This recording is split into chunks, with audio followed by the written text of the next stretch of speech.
Hey, welcome to Mountaineer Kingdom Dude Talk. Real men, manly talk.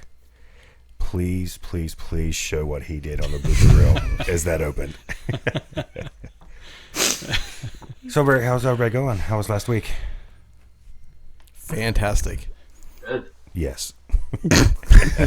Yes. Well, I had a great week. It was quick. It's over. yeah, last week did seem to go by quick. And honestly, us recording last Saturday, it pumped me up through the whole week. It was getting up early, talking about Jesus early in the morning with a bunch of men and a half. And Men and a half. 4 men and a half, yeah. Oh. It's a short joke. Oh. Okay. All right. Let's, That is short. Well, we should probably let everyone know why they can hear Ryan. Can't see Ryan. Ryan had better places to be this week. He couldn't be with us this morning, so we're going to hear Mr. Newsom. We're not going to be able to see his studly face, though. If you're watching on our YouTube channel, you can kind of see him on an iPad there. I'm telling you, we need to make a pillow. I am a man stepping up and saying that I'm more than capable of taking care of 4 children on my own. I don't need this mamby-pamby liberal agenda telling me that I can't do that. Hey, and thanks for not saying babysitting. I got to babysit my kids today. Yeah. No. They're your kids. This whole idea that, They're my kid. oh, you're a guy, can't go shopping with your kid. That's stupid, man. I would walk out with my kids before. I got a picture on FaceSpace where I got 7 kids in the back of the car, and it's like, game on, let's do this thing. People look at me like I'm crazy, but that's just a day in the life. It's what we do. I walked in. I was going to Dick's for Of course he froze. his house. Backtrack. Coming out of the place with one kid struggling. Like they couldn't even keep a hold of this kid, and like that person was struggling. And then here I get out of my pickup truck with all 4 of my kids, and we're all walking in, nice, cordial, and cool, calm, and cool.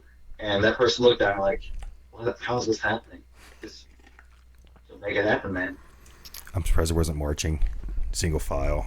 That's not effective. I tried that at a kids camp. It didn't work out. Yeah. Oh, kids camp.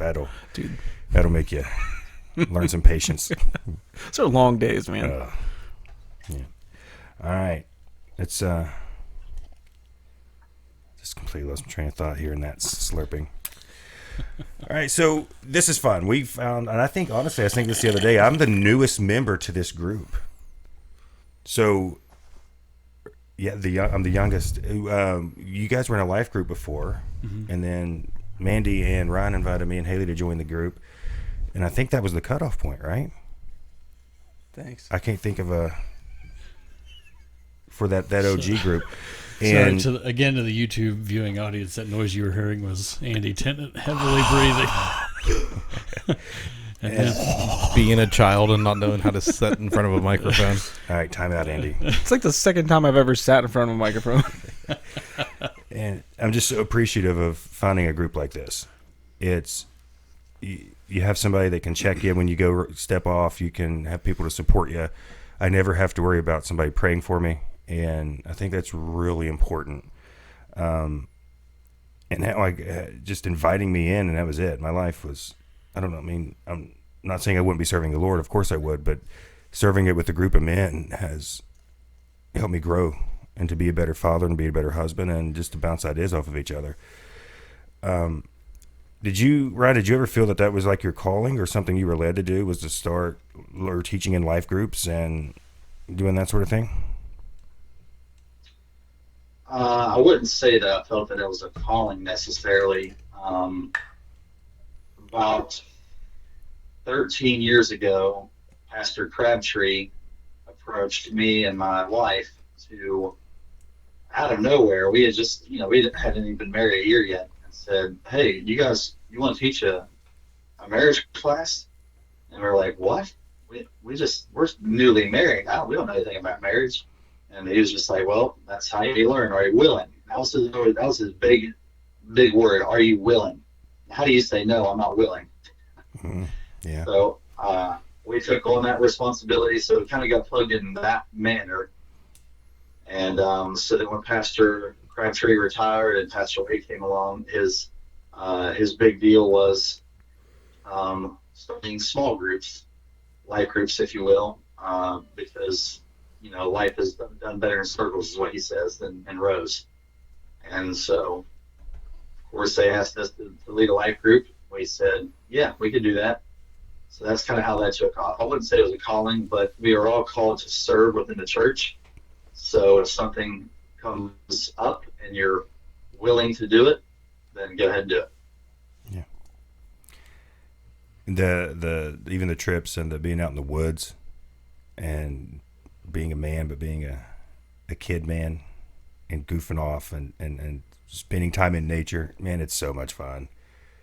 We'll have to get some of the more of our clips and videos up on our thing, but my favorite one so far was the day it poured the rain, and we're hiking up the trail, and then all of a sudden we're in the middle of a creek, and it probably was just me. It felt like the flow of the water changed, but we're still going up, and it's like, wow, that was fun. Loads of fun. Yeah, that was a long run. It did change. It's not just you. Jared really loved it. I was just giving you guys crap. Y'all gave me all kind of crap on the trip I planned, so I was just giving it back to you. No. I've been in some pretty hectic weather scenarios, and that one was probably one of the more good ones. It was warm. I'm grateful for that, but man, ankle deep in trails. Yeah, I've been in some suck, and that was fun suck. I'm going to make sure and work on that one this week. Oh, that video. So the viewers can see what we're talking about and go, that'll be our midweek clip this week, guys. Yeah, that was awesome. That was a fun trip. It's always the more difficult trips that are the most fun, like doing dolly sods in a monsoon, trying to hike up to high falls with 4 feet of snow on the ground. Those are the ones that you don't forget. The ones where you could die. It makes it more entertaining. Yeah. I enjoy every second of it. And my favorite point of that trip is where Andy keeps watching the temperatures like, guys, 2 more degrees and we're all going to die of hypothermia. I don't remember that. Oh, yeah. I do.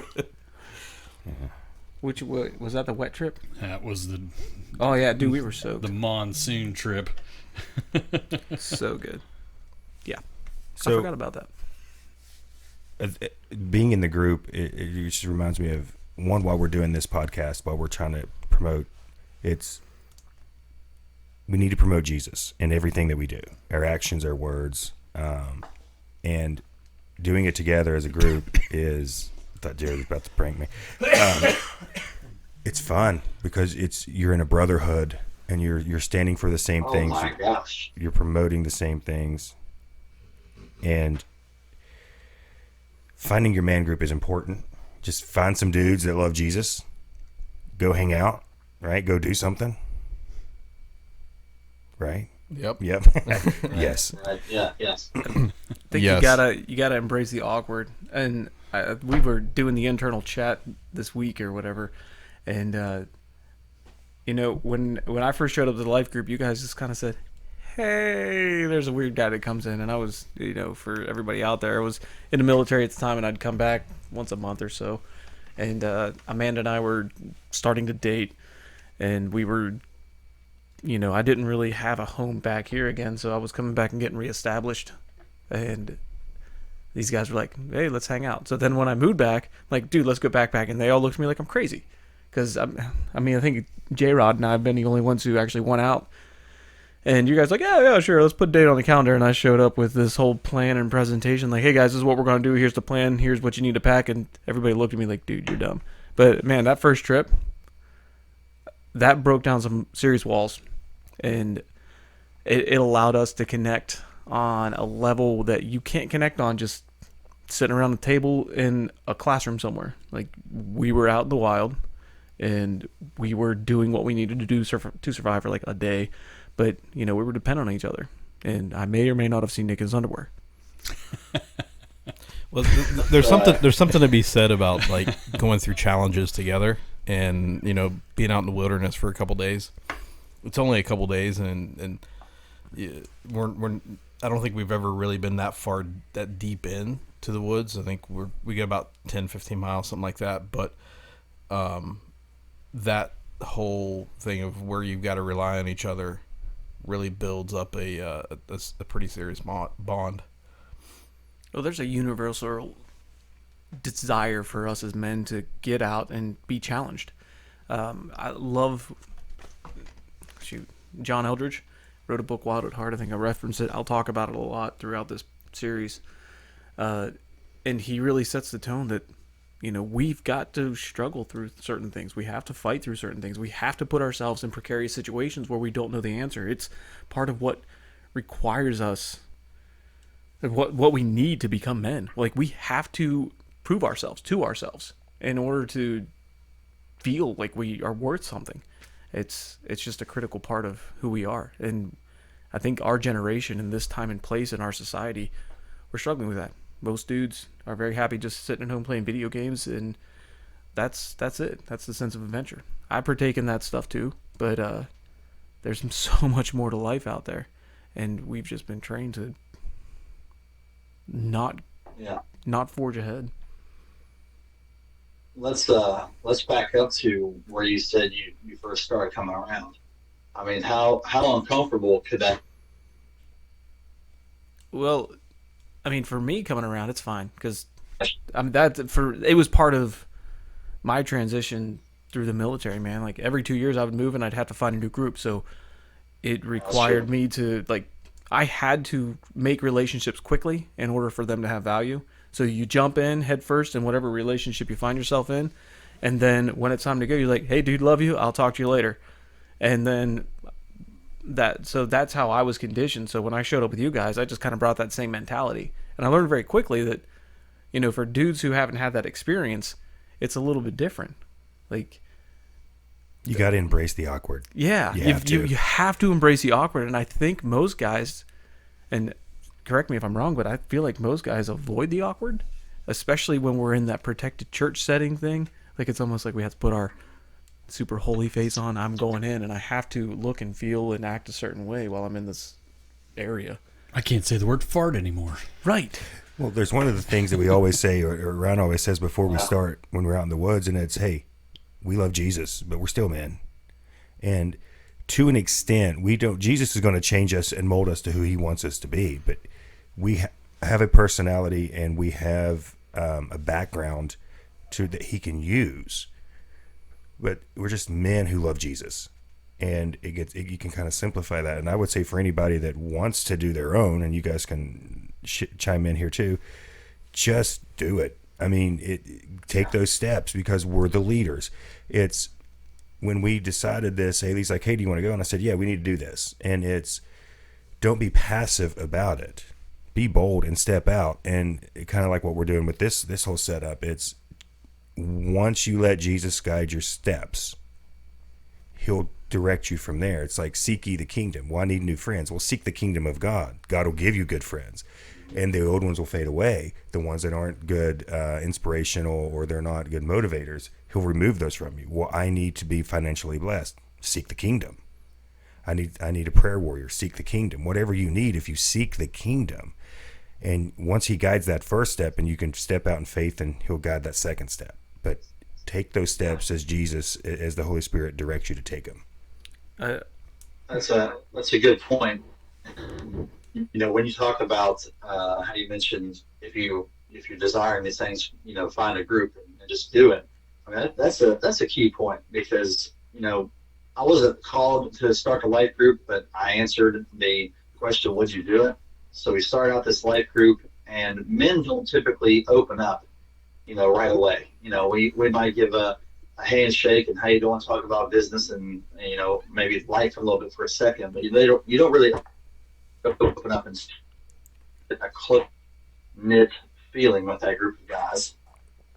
And so the one thing that I would say that maybe I disagree with a little bit as far as the life group setup is they want to keep like maybe breaking up and starting more to branch out and stuff like that. So my point being is find a group that you mesh with and then go through life with them. Instead of saying, let's make this thing bigger, and then everything you kind of get distant from one another, keep your close-knit group, and then, other guys should be like, if I want this, I'm gonna start a group and I'm gonna start recruit some guys because the fact of the matter is, you know, when we did that camping trip, Andy, I'd never been camping a day in my life.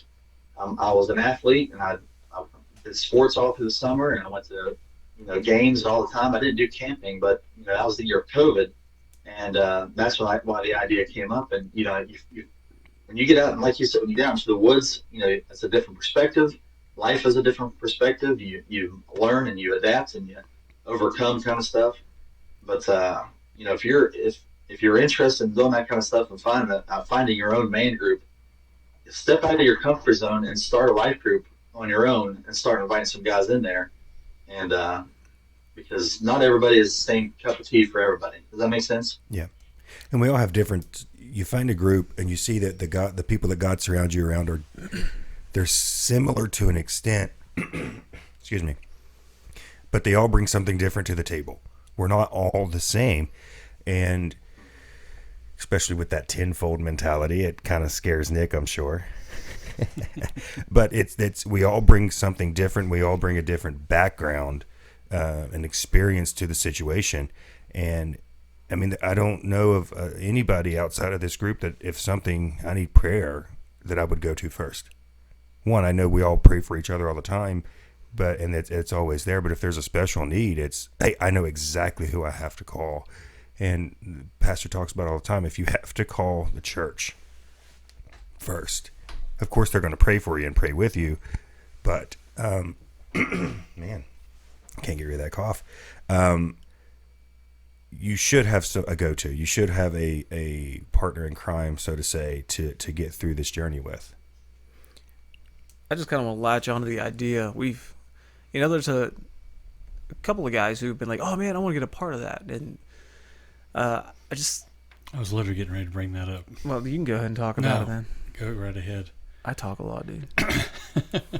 Well, no, just this past week, with everybody looking at this and going, wow, look at this group of guys. I want to be part of that exact group of guys. I want to come be on your podcast. I want to go on your camping trips. I'm sure you do. Yeah, we're cool. We know. We're super cool. No, I'm not.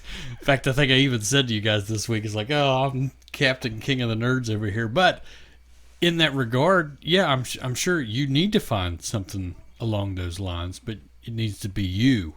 It needs to be part of your existence, things of that nature. Yeah, so I think that's what I want to latch on to is we have this group, and it came together by virtue of, the life group, but then we kind of set out on our own because we made it happen. And that's my encouragement to anybody listening to this is awesome because we made it happen. And you need to do that on your own. You need to go out and find the dudes that you're around and make it happen. It honestly, because we're such a relatively small group of guys, that works better.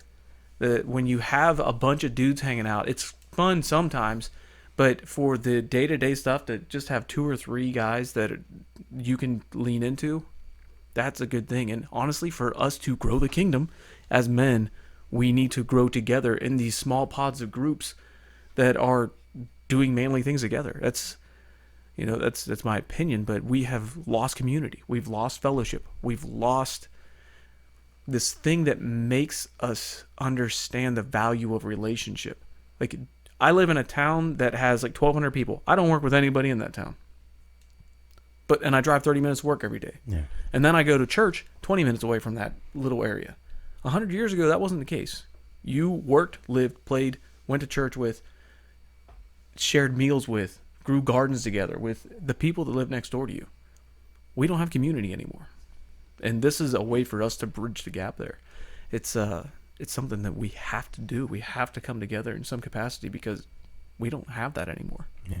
And that's not saying that. Going back to what I said, group of guys, when we finally do open up, it's kind of a very small amount of people that we open up to. And when you find that small, tight-knit group, stay there. Yeah, it's. You know what I mean? We had a technical difficulty. Sorry. Yeah, no worries. Yeah. Just going back to what Andy was saying.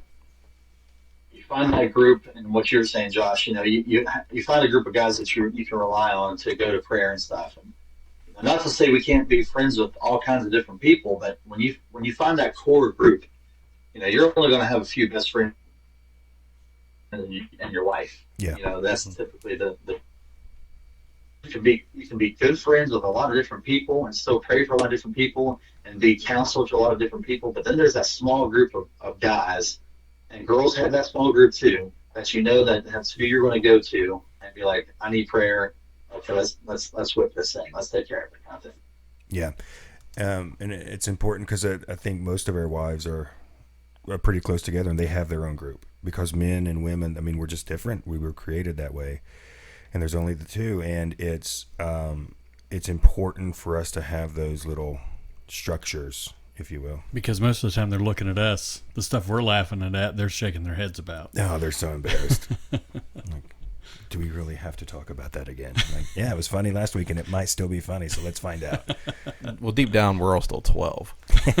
Very true.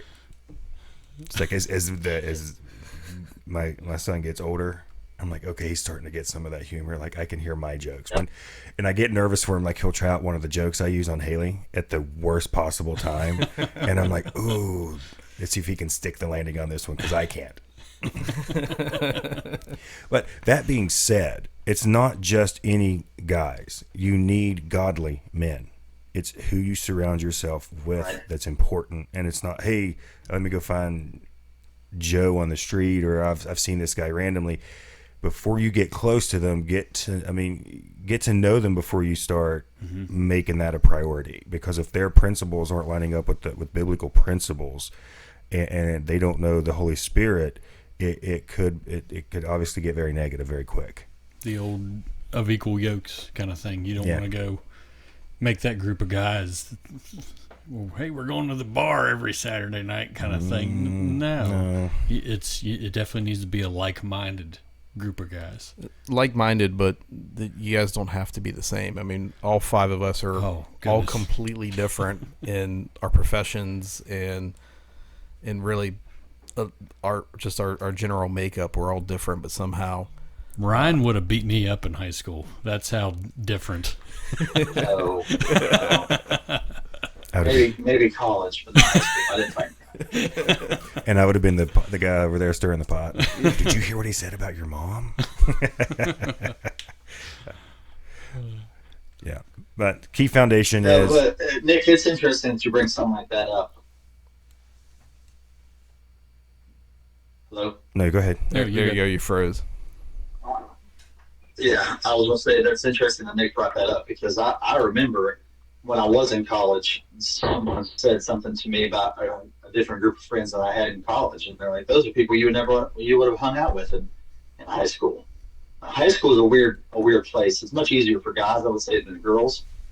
But you kind of grow up with these people your whole life, and then you either are in sports, or you're in band, or you're in choir, or whatever, and you kind of just naturally leech on or gravitate to those people and have what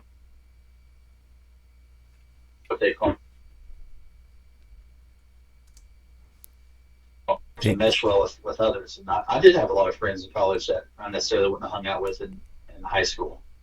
But like Josh, I think he said early, when you're seeking men of God, we're all going to have different backgrounds, all different testimonies, and of course different lives prior to meeting one another.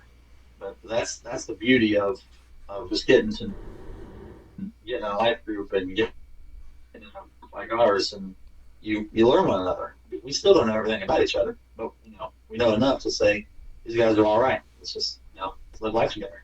Yeah, they are men of. Every one of you guys are men of integrity and men of God, and that's who I want to surround myself with, and that's who I'm going to let. I mean, you guys know my family, so it's important how I, still protect my family by who we associate with and who we would let into our lives and our stories. Be a man.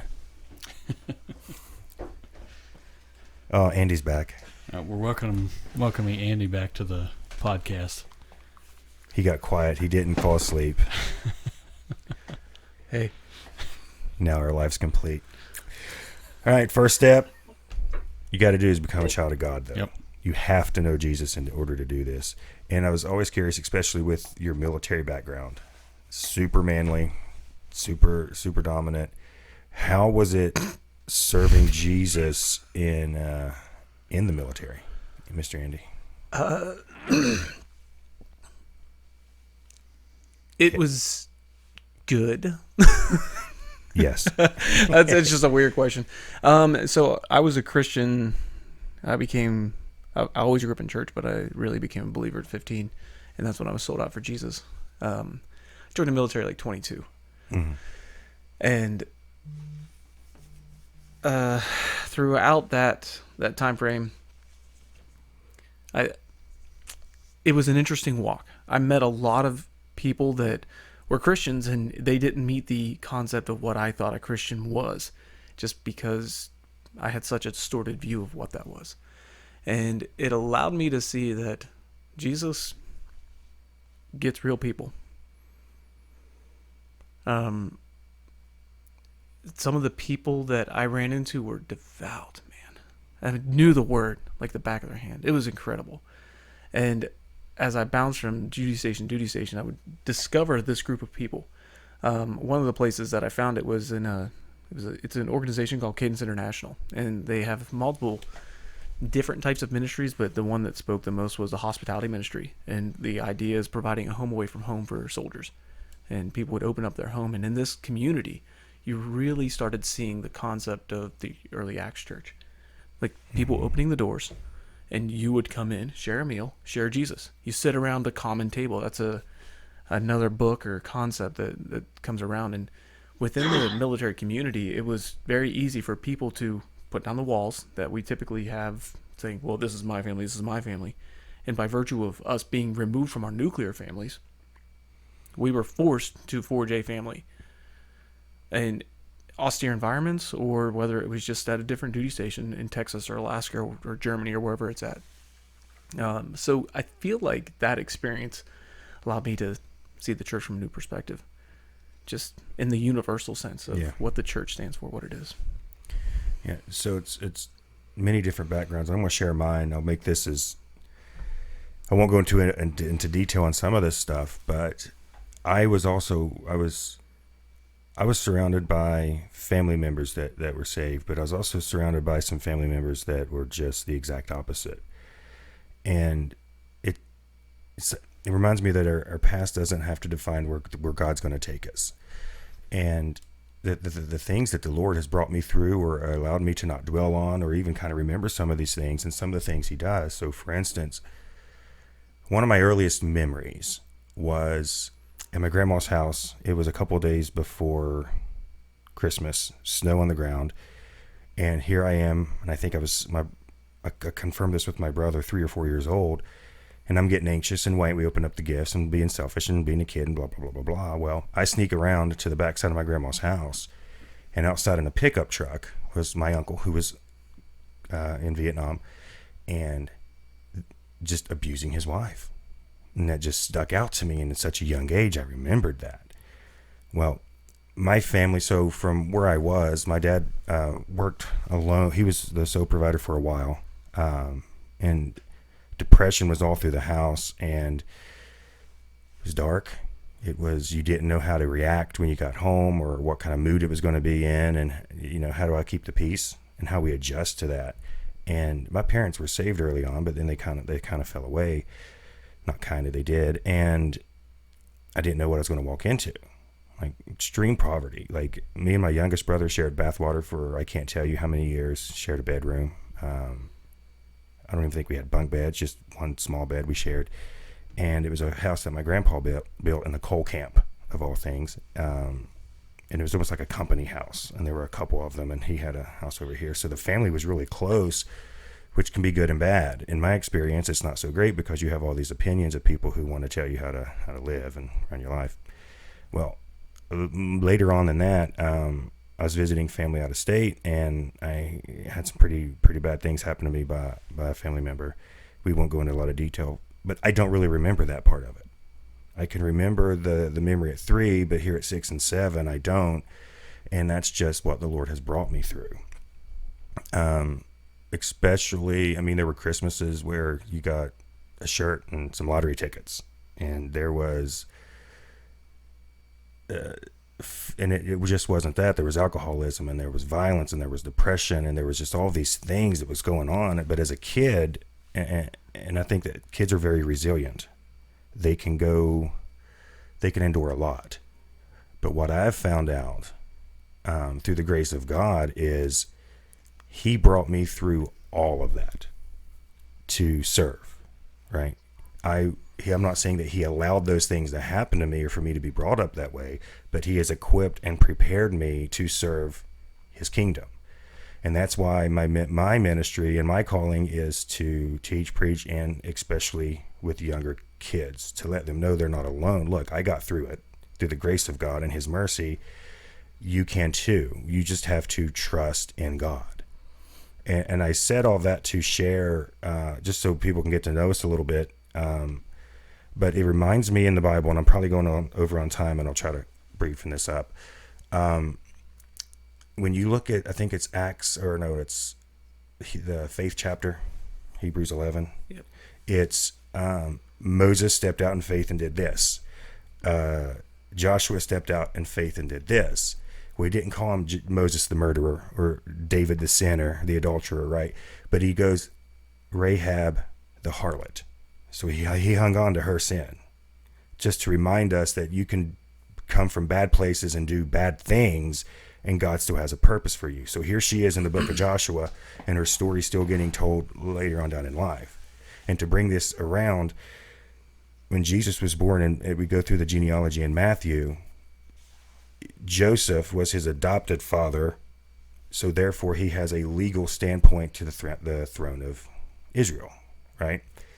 Well, Salmon, Salmon, I believe it's spelled, became Rahab's husband, who begat Boaz, who begat or married Ruth, and then begats Jesse, who begats David. So now there's a bloodline all the way from this prostitute that helped the Canaanites and the spies, is now blood tied to Mary. So Jesus now has blood rights to the throne as well as a legal right to the throne. So there's two rights, two ways that we get to the cross. And Jesus came, one of his earlier descendants was a prostitute that helped out Israel and stood out in faith to protect the spy, or to hide the spies when they were invading Canaan. And it's seeing what God can do from any of our past and any of our experience, he can use for the good of his kingdom. I want to latch onto that idea. I think it's Psalm 51 that talks about David after he was caught in his sin. After, I think, Samuel told the story about the sheep. Yeah. So Psalm 51 is hugely powerful and gut-wrenching. And when you look at the genealogy of Christ and you follow the bloodline, most of the stories from the Old Testament follow that, which is really cool because the Old Testament was written well before Jesus was born. The part that stands out the most to me is the Bathsheba story. Yeah. Because David had an adulterous relationship with Bathsheba. They lost that child. The reflection of that loss of the child and David's remorse for his sin against God. Not just Uriah, not just Bathsheba, not just his kingdom and the throne, but his sin against God and how he has sinned only against God. The next child that was born was Solomon. Bathsheba is in the bloodline of Christ. Yeah. Solomon is that second redemptive child. And it talks about the redemptive, God makes all things good for those who love him and are called according to his purposes.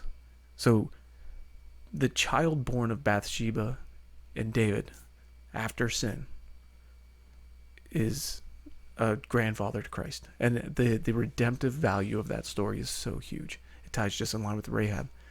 Even though there is sin, God still uses that for his glory and benefit. It's, when married with repentance, it's just the story is awesome. It's a love story, man. Oh, we talked about it last week. All right, guys. Been good stuff this week. Super excited that we're continuing to do this. And we're going to continue to do this on a weekly basis, God willing, and the creek won't rise, although it tried to rise this week. Still rising.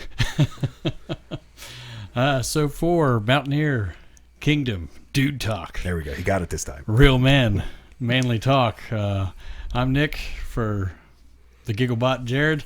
Mr. Andy, Ryan on the old, we don't even want to call that this week. iPad chat. And our FaceTime host Josh. We'll see you guys next week.